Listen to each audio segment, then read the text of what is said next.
Merci beaucoup. Son Excellence, Madame Denise Montero, secrétaire d'État à l'enseignement supérieur, ministère de l'Éducation nationale à l'enseignement supérieur du Cap-Vert. Son Excellence, M. Badara Dior, ministre de l'enseignement supérieur, de la recherche, de la science et de la technologie de la Gambie. Son Excellence, M. Timothée Koundé, ministre de l'enseignement supérieur de la Guinée-Bissau. Son Excellence, Madame Biaka Sidibé, ministre de l'enseignement supérieur de la recherche scientifique et de l'innovation de la Guinée-Conakry.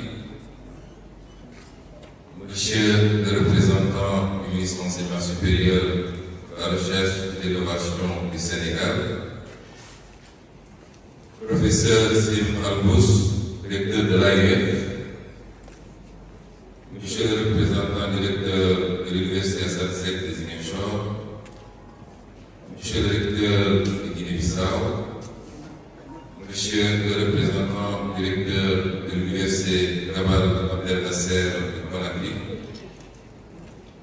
Monsieur le recteur de l'Université Générale Lansana Conté de Sonfonia, Monsieur le recteur de l'Université de Labé, Monsieur le recteur du Cap-Vert, Madame la rectrice de l'Université Jean Piaget du Cap-Vert, Monsieur le vice-chancellor de l'Université de Gambie, Monsieur le recteur de l'Université Colinas de Boé, Monsieur le recteur de l'Université de Zofona de Guinée, Monsieur le recteur de l'Université catholique Afrique de l'Ouest Bicao Ziguinchor, Monsieur le recteur de l'Institut supérieur de management ISM, nous sommes représentants à Ziguinchor, messieurs les vice-recteurs de l'Université Assane Seck, tout le personnel enseignant et administratif, chercheurs de l'université, chers membres du personnel administratif, technique et de services, honorables invités, en vos titres et qualités, je me réjouis d'être présent aujourd'hui au nom de la commune de Ziguinchor, qui certes n'a pas de compétences transférées en matière d'enseignement supérieur, mais à l'honneur d'abriter l'une des universités du Sénégal, en l'occurrence l'Université Assane Seck, qui de plus en plus s'érige en université de référence. Nous sommes donc là pour vous souhaiter à tous nos hôtes venus de très loin quelquefois, vous souhaiter la bienvenue et vous dire combien nous nous réjouissons d'accueillir cette première édition de la conférence internationale des ministres et des recteurs de la Sénégambie méridionale. Chers conférenciers, ce séminaire s'inscrit dans le cadre d'une vision que nous partageons. Celle-là consiste à œuvrer de manière assurée à réaliser l'intégration. Nous devons comprendre que nos frères États ne peuvent faire face aux défis qui interpellent ce monde. La récente crise, non encore d'ailleurs dépassée, de l'épidémie ou de la pandémie du coronavirus en est une preuve palpable. Si on est dans un monde où les plus grandes puissances resserrent les rangs pour essayer d'affronter ensemble les crises sécuritaires, sanitaires, économiques, environnementales qui se présentent à eux, nous ne voyons pas d'autre solution pour les pays africains, souvent classés en queue de peloton sur les questions que nous voulons évoquer. Nous n'avons d'autre solution que de mettre ensemble nos efforts, nos moyens, pour pouvoir non seulement rattraper le retard que nous avons enregistré, mais également pouvoir offrir des solutions concertées par rapport à ces défis et ces enjeux. Telle est notre vision. Si je le ramène à l'échelle qui nous concerne, c'est simplement un exemple à l'échelle communale.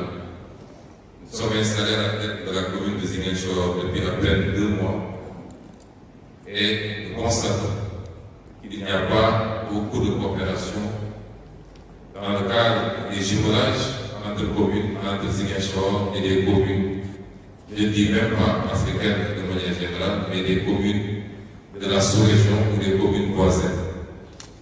La seule coopération plus ou moins dynamique que nous trouvons, c'est avec la commune de Boaké, en Côte d'Ivoire, mais aucune collaboration avec la Guinée-Bissau voisine, avec la Gambie, avec le Cap-Vert. Et pourtant, c'est tout à fait, c'est une très bonne chose. Nous avons énormément de jumelage et de coopération avec les communes du Nord, les communes des pays occidentaux, ce qui est une très bonne chose. Mais je pense qu'il urge de réorienter également les priorités et engager une collaboration dynamique avec les communes de pays voisins, les communes de pays africains de manière générale.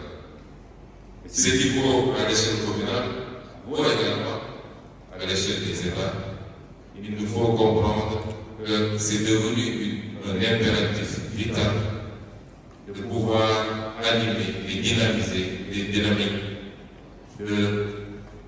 d'intégration les plus poussées possibles dans le cadre des entités sous-régionales d'abord, mais également de manière générale dans le cadre de l'Union africaine. Et votre activité d'aujourd'hui s'inscrit dans ce cadre.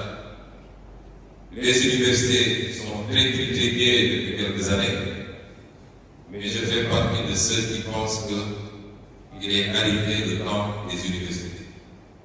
Parce que pour répondre à ces défis que je viens d'évoquer, il est évident que c'est d'abord une affaire de peuples. Nous considérons que l'intégration ne peut pas être un mécanisme simplement institutionnel. Elle doit être portée d'abord par les peuples.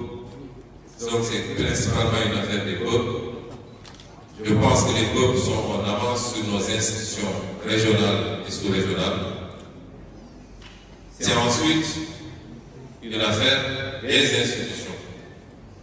Mais c'est aussi et surtout une affaire de nos universités qui doivent être renforcées pour pouvoir présenter des solutions harmonisées, concertées par rapport à toutes ces problématiques qui interpellent aujourd'hui le monde et pour lesquelles l'Afrique a besoin de solutions adaptées, tropicalisées et répondre à notre environnement.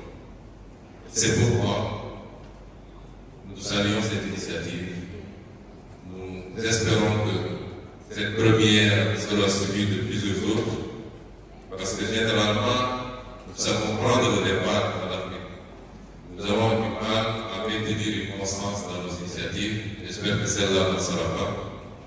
Et que surtout, elle nous permettra, au-delà des différences linguistiques, d'harmoniser nos programmes universitaires, nos programmes d'enseignement de manière générale, mais également nos efforts de recherche sur tous les plans et sur tous les aspects. Je ne saurais terminer sans dire également que la commune de Ziguinchor, je l'ai dit tantôt, l'enseignement supérieur n'est pas une compétence transférée, mais avoir des institutions universitaires, dont la plus en vue est l'université SACEC, mais il y a l'ICAO, il y a les institutions privées comme l'ESM, est une chance que la commune compte saisir. C'est pourquoi très prochainement nous soumettrons à toutes ces institutions universitaires des projets de convention, de partenariat. Dans le domaine de la santé, par exemple, où nous considérons que les étudiants de la fac sciences de la santé pourront venir intervenir dans les postes de santé, les centres de santé qui relèvent de la commune de Ziguinchor. Ça leur permettra de s'acquérir un terme d'expérience, mais ça permettra également à la commune de réserver son cap en termes de personnel sanitaire. Nous pensons de même sur la question du bon qualitatif que nous voulons faire en termes d'économie numérique sur tous les plans, notamment le tourisme digital. Je crois qu'il y a une section tourisme très dynamique ici. Et le projet que nous avons d'utiliser le métaverse pour suppléer aujourd'hui au déficit touristique lié également à ces questions de pandémie pourrait être expérimenté avec l'Université Assasek de Ziguinchor et les autres universités privées. De même que l'ambitieux programme d'économie sociale et solidaire que nous allons lancer dans quelques semaines commence à avoir des plages de collaboration avec l'Université Assasek de Ziguinchor en termes d'incubateurs, de grosses entreprises, qui est l'un des projets que nous avons au niveau de la commune, mais également pouvoir bénéficier de toutes les possibilités qu'offrent les différentes sciences pour la formation et l'encadrement des différents secteurs économiques dans la commune de Ziguinchor. Je m'excuse d'avoir été long. Je terminerai par regretter, vous savez, toutes les activités auxquelles nous sommes conviés sont des activités relativement perturbées, pas pour empêcher la tenue ou pour un atelier d'impact. Il me semble que l'astuce trouvée cette fois-ci, c'est une convocation à la tenue de tous les lecteurs pour un dîner de bois Dakar, pour nous racheter et nous excuser.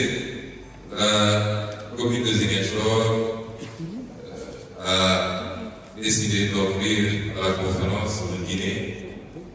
Je crois que se tiendra, monsieur le recteur, demain soir. Ça ne va pas nous racheter, mais ça va nous permettre de goûter à la teranga sénégalaise et à la teranga casamançaise.